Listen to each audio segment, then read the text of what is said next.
Good afternoon. On behalf of the Rock County Historical Society and the citizens of Rock County, I would like to welcome you to the 2022 induction ceremony for the Rock County Hall of Fame. My name is Betty Mann, and I had the honor to serve as the president of the society for over 27 years, retiring this year. As an avid historian and longtime resident of Rock County, I also had the opportunity to know all of the members of the Hall of Fame. Before we begin, I would like to give you a short overview. It is the mission of the Rock County Hall of Fame to recognize the accomplishments of all the many men and women, great and near great, who at some point in their lives had a significant identity with Rock County, Minnesota. Their achievement comes from all endeavors, with some gaining state, national, or international recognition. Fame for some may have been confined more closely to home. However, the common thread for all was the distinction that their accomplishments brought to Rock County. The Rock County Hall of Fame was formed in 1992 under the auspices of the Rock County Historical Society. The society appointed a volunteer committee of 7 Rock County residents and directed them to establish selection criteria and also to choose the first inductees to the Rock County Hall of Fame. Inductees are chosen by confidential ballot by the Rock County Hall of Fame committee. Identification of those selected is announced through the media, followed by a suitable induction ceremony determined at the time and place of the committee. Current members of the Hall of Fame committee are, and would you please rise as your name is called and remain standing until the list is completed. Everett Brandenburg, Greg Berger, Ed Elbers, Laura Gangstead, George Langford, Mary McLaughlin, Larry Nelson, Bruce Olson, Patty Pearson, Dave Smith, and Jane Wilding Lamford. Let's give them all a hand.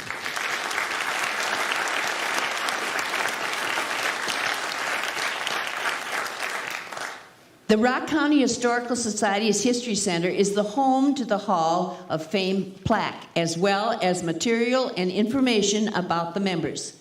The current members of the Hall of Fame are inducted in 1992, Cedric Adams, Jim Brandenburg, Geraldine Britz, Wayne Ensrud, Frederick Manford, James Russell Wiggins, Dick Wilding. Inducted in 1995 was Quentin Anderson. Inducted in 2000, Judd Cooney, Frank Ordung, and David G. Peepgrass. Inducted in 2009, Tom Getman, Al and Frank Leisher, Al McIntosh, John Rodman. Today, we are proud to induct class of 2022 in the Rock County Hall of Fame. I would now like you to welcome Rock County Historical Society President Al Stokes.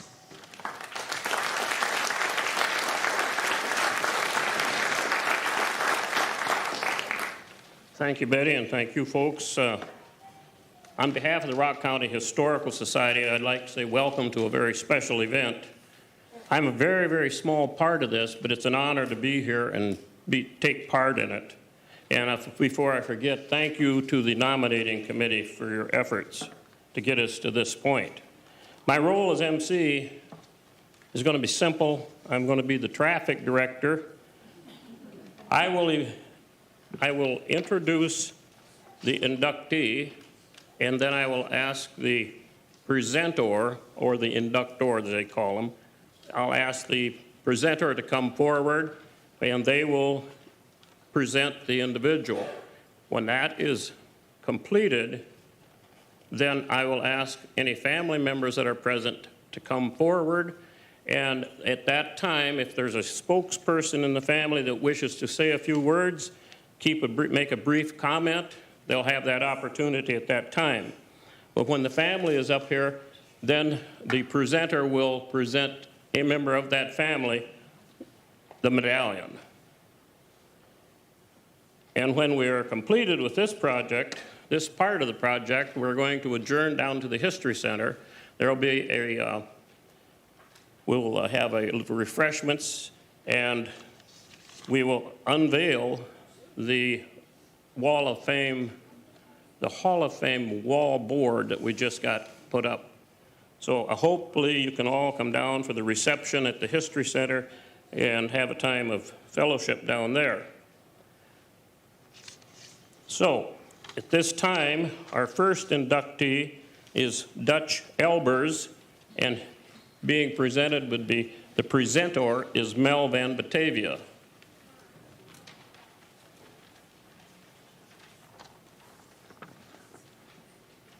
You're going to go blind sitting there. You're going to be blind. Yeah. Sitting back here, you need your sunglasses.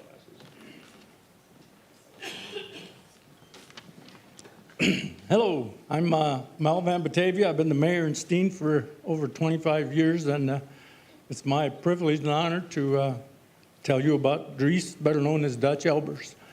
The first I heard of her new Dutch, I was like in 9th grade, and they had a softball team in Steen, and I was in Little League, just starting. And the first thing I can remember, he was teaching us how to bat, and I held my hands wrong. I had the wrong one on, that's cross-handed. And he told me, he straightened me out. So, but then he moved on, and he was more into pitching. So he mostly taught the pitchers, but he was trying to teach us everything about softball. Anyway, I got this to read to you. He was born in 1930. Dries Dutch Elbers grew up in Steen, where he worked in a granary, and he played multiple sports. And he eventually graduated in 1948 from the Hills High School. His softball career began in the 40s as he played in the Rock County 4-H leagues. He later began playing for the Steen Town team, which participated in the Border League that still exists in southwest Minnesota. Dutch continued to play sports in college, and while stationed in Japan as an Air Force gunnery sergeant, he pitched his way to wins in over 200 games in 4 years. He then played basketball on a championship Air Force team. When he returned to the States, he pitched for over 20 more years, finally ending a 30-year career in active competition in 1976. As an avid promoter of fast-pitch softball, he conducted clinics all over the United States, served as the first president of the Minnesota's chapter of International Softball Congress. He helped form the International Fast Pitch Softball Association. He helped promote girls softball and spent many more years advancing the sport. Dutch was named an ASA All-World Team in 1961 and has been inducted into the Minnesota Hall of Fame, the National Hall of Fame, and the International Hall of Fame. As you can see, he really promoted his sport. He just wasn't good at it, but he went out and taught it and preached it, and he was on many different committees and organizations and associations that had to do with fast-pitch softball. He not only was a good pitcher, but he just was an all-around good guy. I can remember that part. I remember sitting in the stands when he would be playing, and the other old guys around me would be talking about how him and Eddie Elbers could make a two-man team. Dutch would do the pitching, and Eddie would go hit a couple home runs, and that would be all they needed. So if anybody wants to really know about Dutch, they should talk to Edwin, because he played with him. He actually was the catcher, and they were buddies. And that's what I know about him. And what I didn't know about him was it says that he was instrumental in getting girls softball started. Did you know that in the 60s and 70s, there was no supports in school for girls? So in Rock County, in the 70s, they fast-pitch women's and girls softball league was started. And I don't know if we had anything to do with that, but I have a story about that. Steen had a softball team. My mother played on it. And Luverne's team was promoted or it was called the IBP team because they sanctioned the girls team out of Luverne. And I tell you, those girls were good. They went to state several times. But my wife played first base on this Steen team, and our first date was after a softball game. So if it wouldn't have been for Dutch, I don't know if there'd be a Malin Mini. And it's been my privilege to come up here and introduce you to him tonight. Thank you.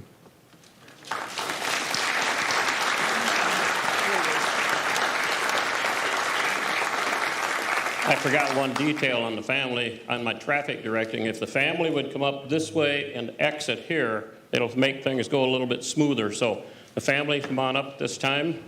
And if you have a spokesperson that wants to make brief comments, that'll be your opportunity.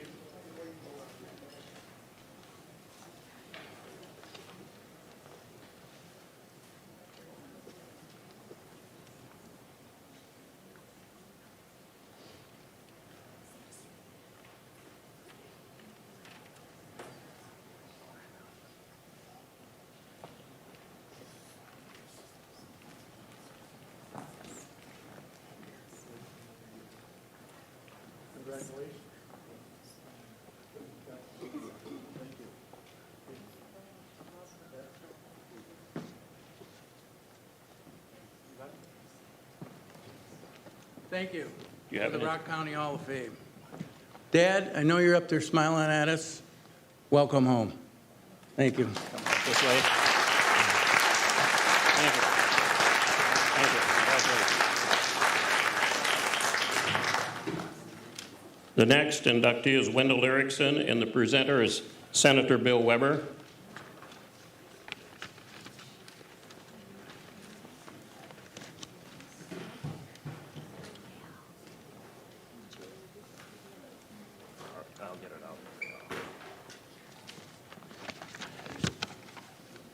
Thank you very much. Wendell Erickson was born and raised near Stanchville, Minnesota, working on the family farm until graduation from high school in 1943. At that point, he joined the U.S. Army Infantry and served in the Pacific Theater. After the war ended, he taught English in Korea for a time and then obtained a Bachelor of Science degree from the University of Minnesota. That Bachelor of Science degree brought him to Rock County when he joined the Hills teaching staff. In 1953, he married Catherine Thorsgaard, a home economics teacher at Hills High School. She put those practices and knowledge to skill as she and Wendell had a family of 5, and she kept the home fires burning while he was involved in so many activities throughout the state of Minnesota. He taught vocational agriculture and farm management courses at Hills and later the Hills Beaver Creek School District. In 1964, Wendell Erickson was elected to the Minnesota State House of Representatives and served 11 two-year terms representing Rock County and parts of surrounding counties during that time. While in the legislature, he served in the Education and Agriculture Committees. His efforts were instrumental into enactment of the first disability parking law and first rural water system in Minnesota. His work helped accomplish the early use of telecommunications in our schools and the post-secondary enrollment option, an option which is used today and extremely important.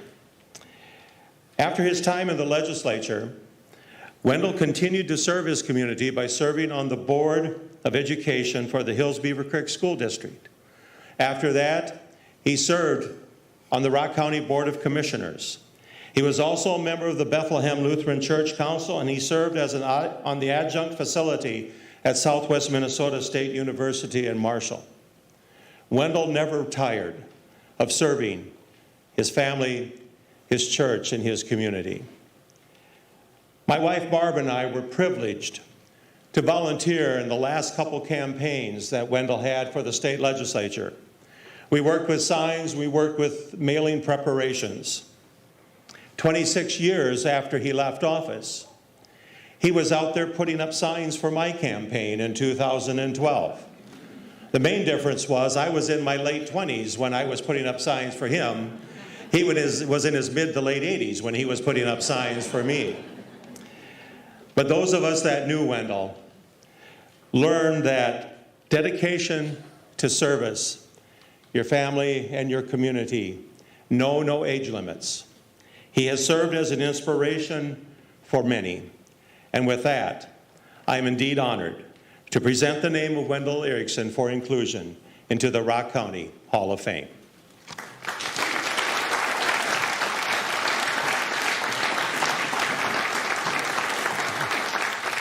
Family members, please come forward.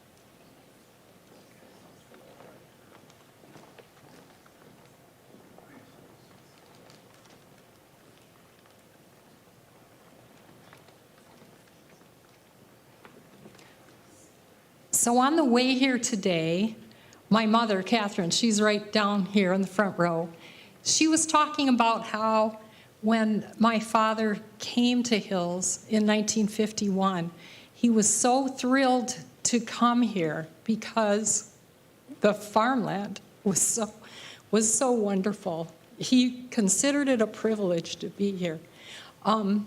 He loved history. He loved Rock County.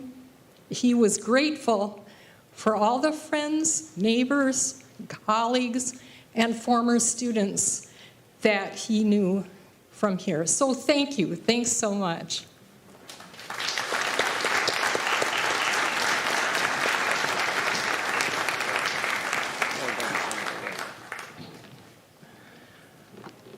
The next inductee would be Andy Gabrielson, and the presenter is Corey Hartman. So Corey, come on up.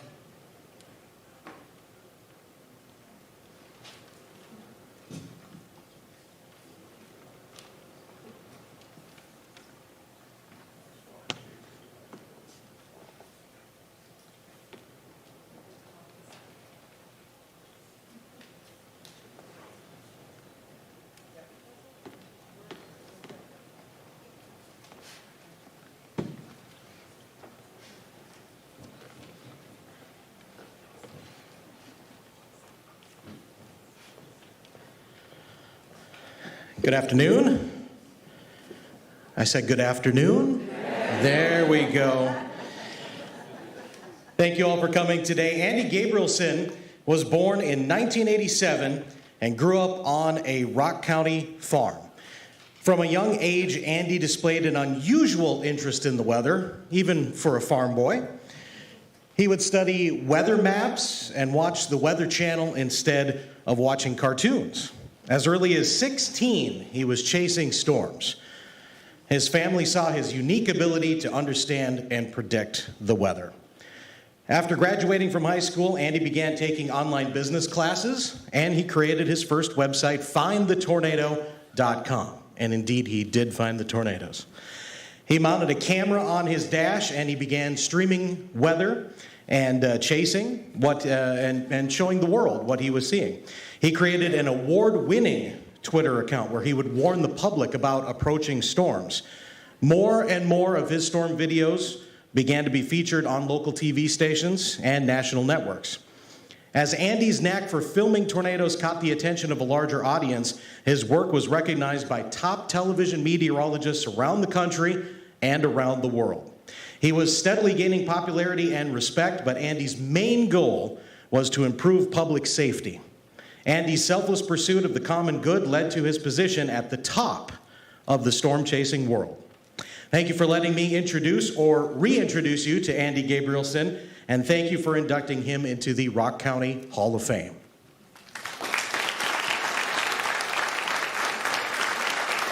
Family members can please come forward at this time.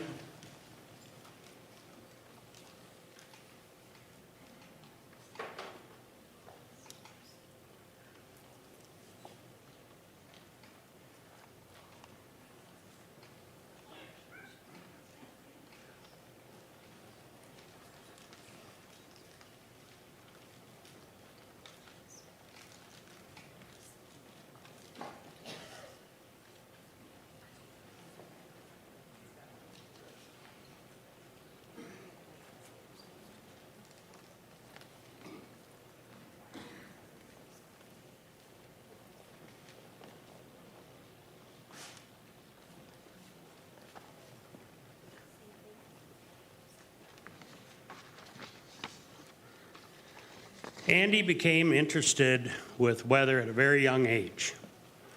I had a small monitor in my office from Farm Data that would show news, markets, and weather maps. Andy would pull his little school desk in front of the Farm Data monitor and study the weather maps for hours. By the time Andy was in kindergarten, he could draw a map of the United States with all the states in their correct positions. Shortly after that, he had his tonsils taken out. And when they brought him to the recovery room, the cartoon channel was on the TV. Andy got the nurse to change the channel to the weather channel. At the age of 7, Andy and I drove a mile east of our home to check the river. And when we turned around, we saw a small rope tornado go down to the ground. In the time it took to drive back to our farm, that small gray rope tornado grew into a black tornado about 1/8 of a mile wide. And just like that, Andy was hooked on tornadoes. By the time Andy was in middle school, we would have friends and relatives who were planning outdoor activities call us and ask Andy what the weather would be like. Andy had a God-given ability to study the weather patterns and somehow be able to predict when and where storm systems would develop. When he got his driver's license, Andy was off chasing storms. His dedication to storm chasing, often driving all night long to get into position for a possible tornado, was incredible. An interesting side note on Andy was when he was just out of high school, he got licensed in the state of Minnesota as a paranormal investigator. He and a friend actually set up his equipment in this Palace Theater to monitor for supernatural activity. After Andy's accident, we received hundreds of emails from all over the United States and other countries from people who either met Andy or watched his videos. We received many similar comments from those that got to know Andy personally. In summary, it was that Andy was the funniest, most sincere and genuine person they had ever met. Well, I'm sure Andy is proud to be part of this distinguished class of 2022 being inducted into the Rock County Hall of Fame. On behalf of Andy's family, we would like to thank all of you for being here to help us celebrate. Thank you.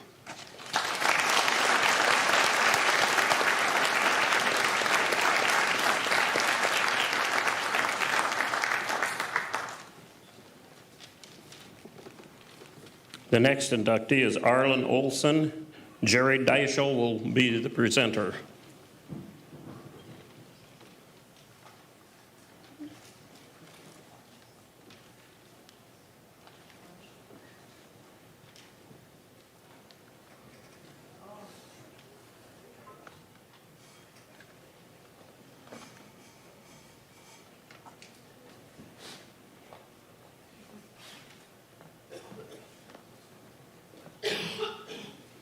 Again, good afternoon, everybody. Thank you for coming. I'm proud to be part of this for Arlen. I met Arlen at the Carnegie Cultural Center when we had a show of his work and got to know him a little bit there, though that was brief, but I was honored to be a friend of his, I guess you could say. But the speech goes this way. Arlen Bennett Andrew Olson graduated from Luverne High School in 1953, having been born and raised in Luverne. After high school, Arlen served in the Air Force for 4 years, eventually came back to Luverne to work as a graphic artist.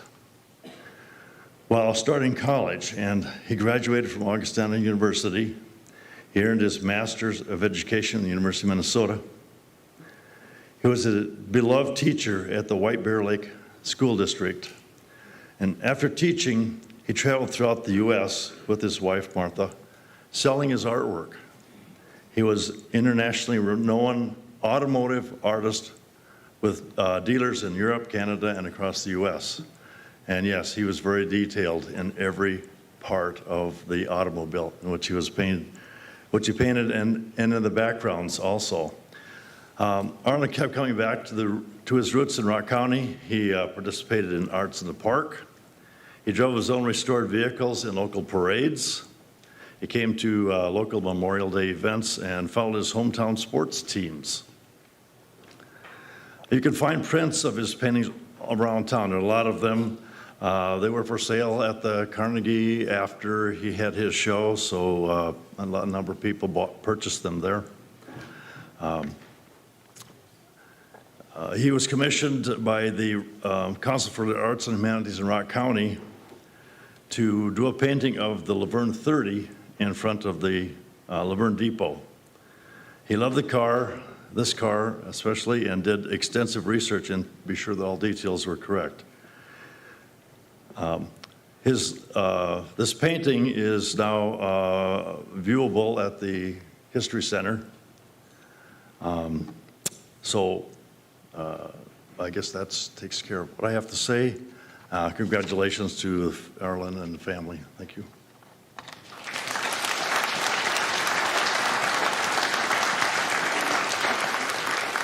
Family members, you may come forward at this time.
Do any of you want to say something? I have some of the prints that Arlen left at the Carnegie for sale in Sales Gallery. They kind of got lost for a while. I now have them in my possession. So. Are they for sale there now? No, I have them. I have them. Okay. So somehow I get together. Give it to you. Isn't that from the museum and tell them? Okay. Well, we can do that. Okay. Thank you very much. I want to thank, in particular, my sister Donna Paulson and my niece Angie and Pat Forrester, who put his name in nomination. Arlen loved Rock County, and he was particularly proud of his hometown, Luverne, Minnesota. And I know he would be so very, very proud. Thank you.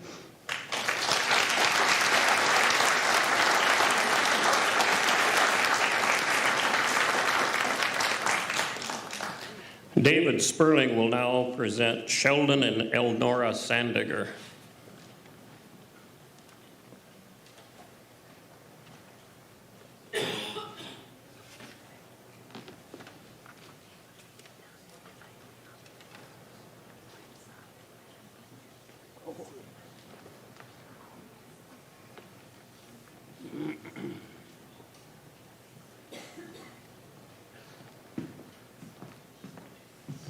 Good afternoon.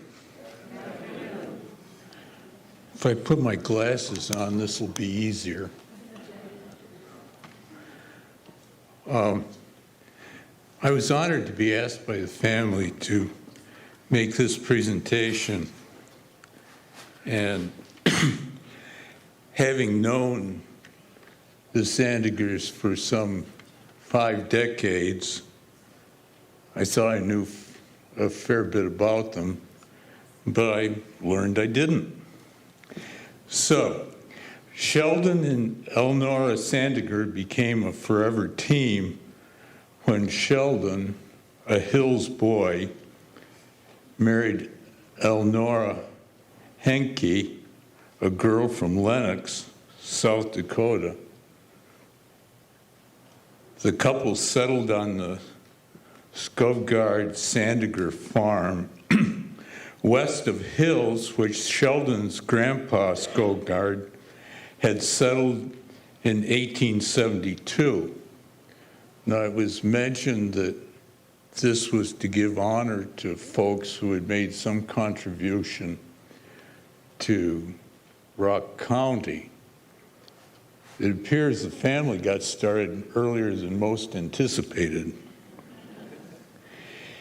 Here they were blessed with 5 children while Sandager farmed using innovative conservation practices, and Elnora worked as a nurse.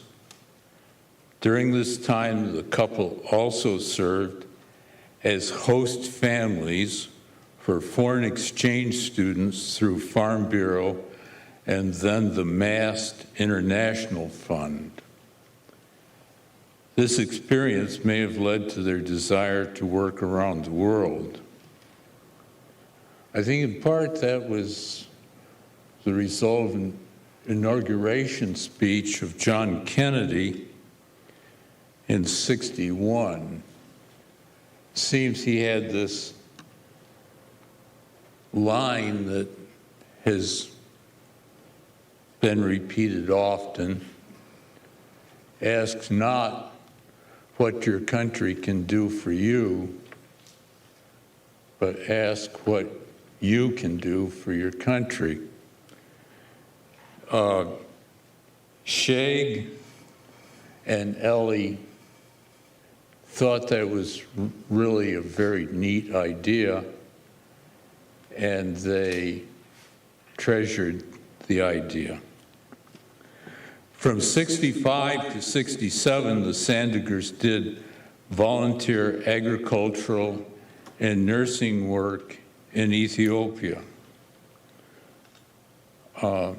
They forgot to add that they had tried to enlist in the Peace Corps, but because they had been incredibly fruitful, they had dependent children, and that disqualified them.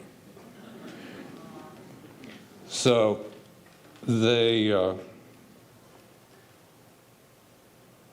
became interested enough that they found another avenue and went to Ethiopia.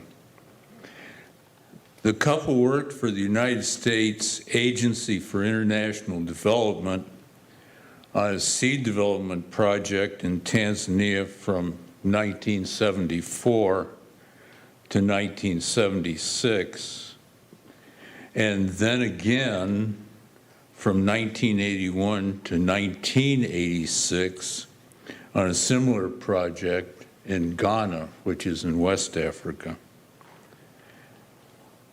I met the Sandagers in Tanzania in '74. I was working at a research station 2 miles down the road. And you know, if you knew Ellie, you'd realize that it's hard not to kind of like them. You know, you wouldn't be allowed to do otherwise, my God. And this is local color, but a couple of the kids said, "Which of my parents do I remind you of?" I said, "Ellie." "Why?" "Well, you talk a lot." And, you know, coming from East Africa, you always have to go to game parks. And this is a story that I learned just recently. I don't know how I missed it, but anyway. So they had visitors. In fact, they always had visitors. But anyway, they were at Mikumi Game Park, a small game park about 40 minutes from where we lived. And they were driving around and discovered some elephants. And Ellie, being concerned about Shag's driving ability, said, "No, Shag, don't get too close." And so Shag paid attention to her, and he kept easing up.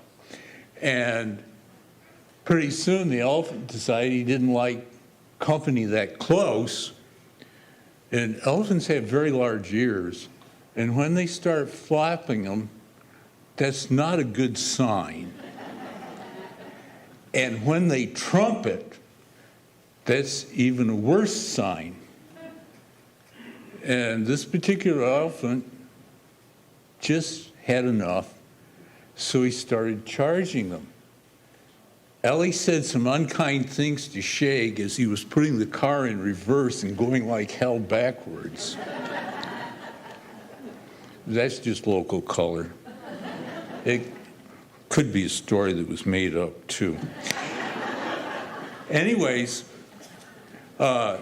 Sheldon and Ellie were committed to cross-cultural communication and being ambassadors of goodwill around the globe.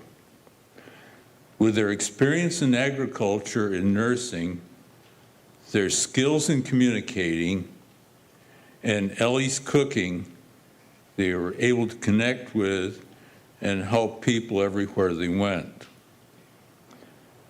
Even after retirement, the couple continued to travel the world, connecting with state officials, farmers, businessmen, teachers, housewives, medical professionals, in fact, most everybody they met. And their reach wasn't limited to those in positions of authority. Shag and Ellie also remained active in church, family, and friends. It's my honor to introduce them to you.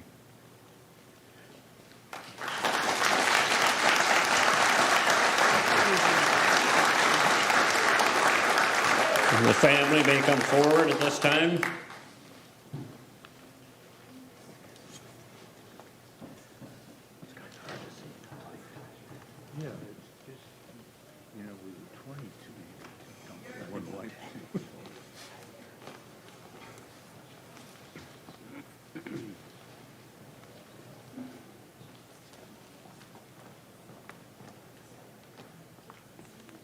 Are they coming? I'll tell you. I did mention fruitfulness, didn't I? Oh my God. One of them just popped up. So, congratulations. Yes. Thanks.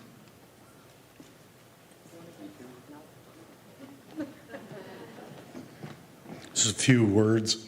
Introduction. This is Dave Sperling, who is a co-worker of Dad's in Tanzania. And he is a plant breeder. Did I get that right, Dave? Yes, you did. And his job was to increase the productivity of corn to help ward off starvation in a, what would you say, underprivileged nation? Yeah. A lot of starvation. Anyway, Dad and Dave worked together to produce seed that would increase production of corn and help starve off that starvation. And it's interesting, the varieties that they produced, years later, Mike went over on a trip, mission trip, and found those varieties being sold in some of the stores. Is that correct? Did I get that right? Yep. All right. So it was an honor to live in Africa. There were some things that we experienced that I probably shouldn't share up here with the starvation and everything else. But in my travels through national corn growers and state, I met a lot of individuals that knew of Rock County and the accomplishments of individuals that have contributed to the betterment of our society. National corn growers, there would be political people, there would be people in bureaucracies, other corn farmers from all over the United States that knew of Rock County. And it was individuals that started ethanol plants, biodiesel, wind generation, and individuals that preceded us earlier that showed us the potential. And it's important that we realize that we have that potential and that we use it for the betterment of our own county, Rock County, and United States. So thank you very much to the Historical Society for their great work in putting this together, and the Luverne Chamber of Commerce. This is a great honor, and we appreciate the nomination. Thank you.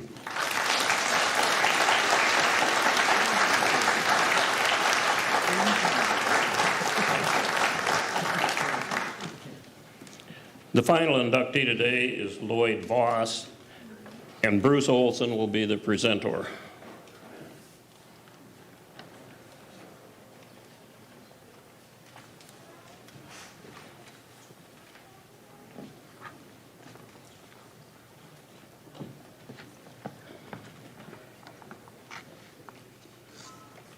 Some people put their glasses on to read. I have to take mine off.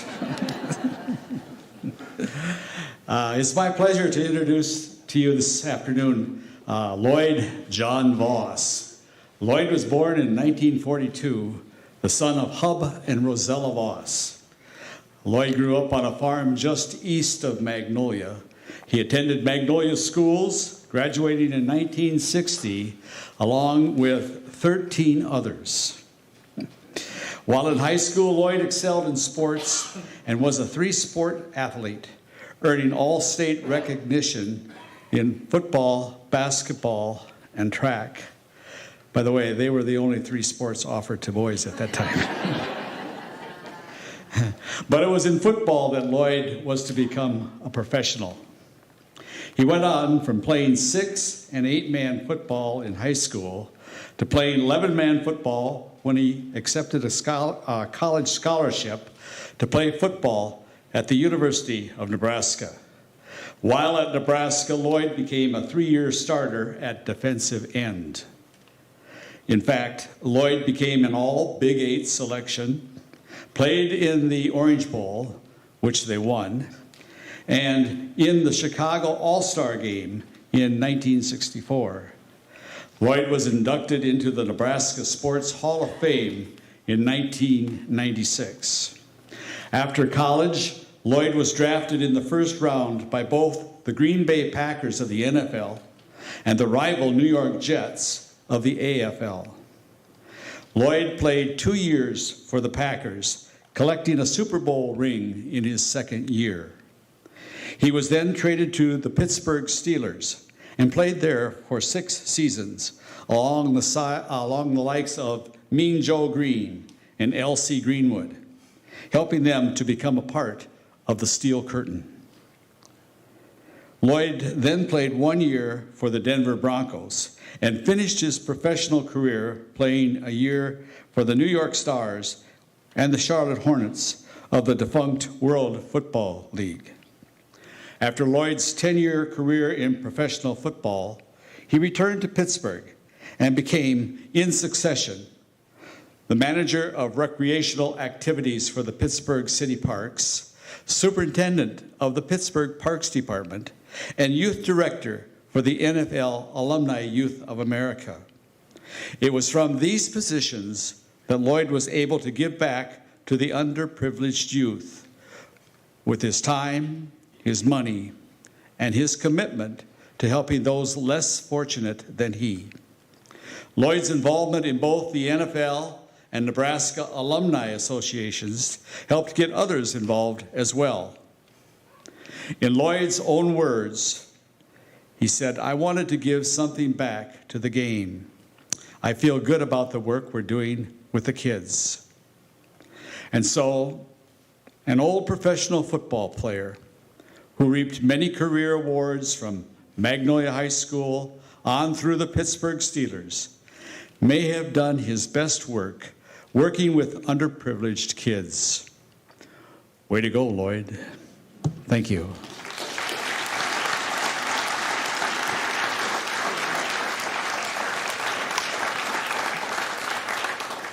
Mr. Voss did not have any family able to make the travel, so we have a former Magnolia Bulldog here to receive the medallion, and we'll forward it on to Lloyd's daughter.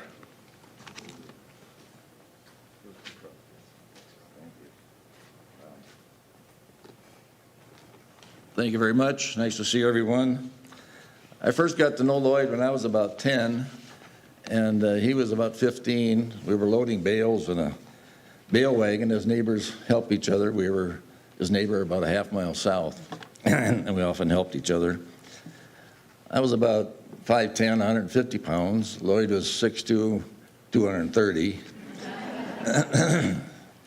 My job was to pull the bales off the rack and watch Lloyd throw them 4 or 5 high on this wagon. And I tell you, that from then on, he was my idol. I'm proud to be a Magnolia Bulldog, and I know there's some others out in the crowd. Why don't you stand up or give yourself a hand? Let's see how many Bulldogs we got here. There.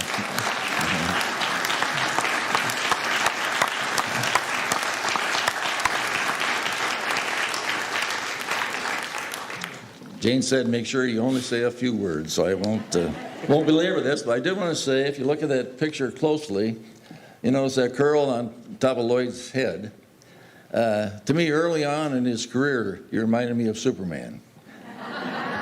And I've come to realize he truly was a Superman. Thank you.